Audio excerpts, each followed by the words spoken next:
Press the bell icon on the YouTube app and never miss another update.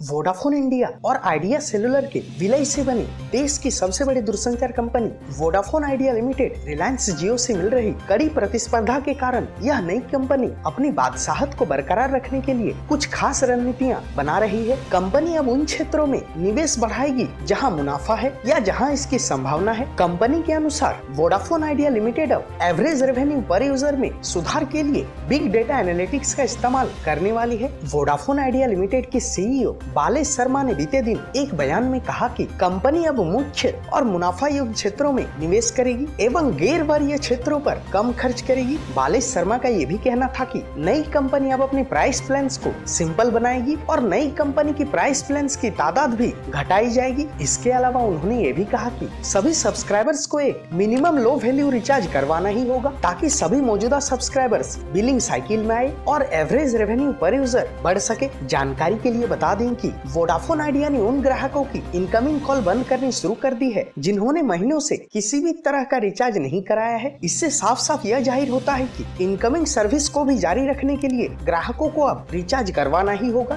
बालेश Sharma ने यह भी स्पष्ट किया कि कंपनी अभी अपने 4G विस्तार पर ही ध्यान केंद्रित करेगी क्योंकि भारत का इकोसिस्टम अभी 5G के लिए पूरी तरह तैयार नहीं है। हालांकि बीते दिन वोडाफोन आइडिया लिमिटेड के CTO यानी कि chief technology officer Danish Khan ने एक इंटरव्यू के दौरान कहा कि Vodafone Idea limited 5G architecture के साथ ही 4G नेटवर्क का निर्माण कर रहा है जो कि बड़े पैमाने पर cloud, massive MIMO, software defined networking और नेटवर्क फंक्शंस वर्चुअलाइजेशन जैसी तकनीक का उपयोग किया जा रहा है। हालांकि कंपनी के CTO यानी कि chief technology officer Danish Khan का यह भी मानना है कि इन तकनीकों की मदद से वोडाफोन आइडिया लिमिटेड का नेटवर्क 4G की तुलना में 4.9G की तरह होगा। हालांकि इसके लिए क्लाउडिफिकेशन जैसे 5G के कुछ प्रमुख सिद्धांतों का पहले से ही उपयोग किया जा रहा है। दानिश खान का यह भी कहना था कि कंपनी 2600 मेगाहर्ट्ज बैंड में 4G का विस्तार करेगी जिसे 5G के लिए उपयोग किया जाता है। इससे ग्राहकों के लिए 4G तकनीक की पहुंच और भी तेज हो जाएगी। कंपनी का कहना है कि 5G स्पेक्ट्रम की नीलामी से पहले वोडाफोन आइडिया लिमिटेड क्लाउडिफिकेशन के माध्यम से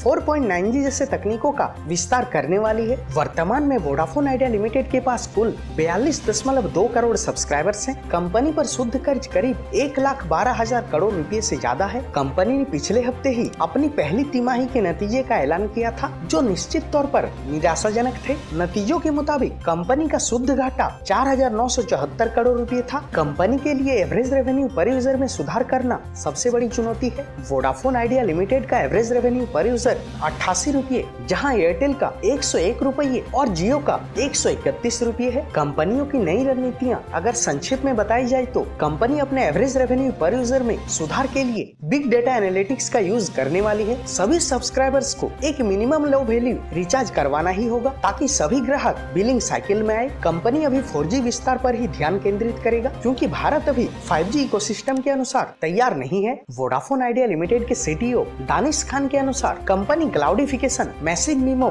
SDN और NFV जैसी तकनीक की मदद से 4.9G जैसी तकनीक का विस्तार करने वाली है। Telecom News की report. For the latest telecom news, subscribe to this channel now.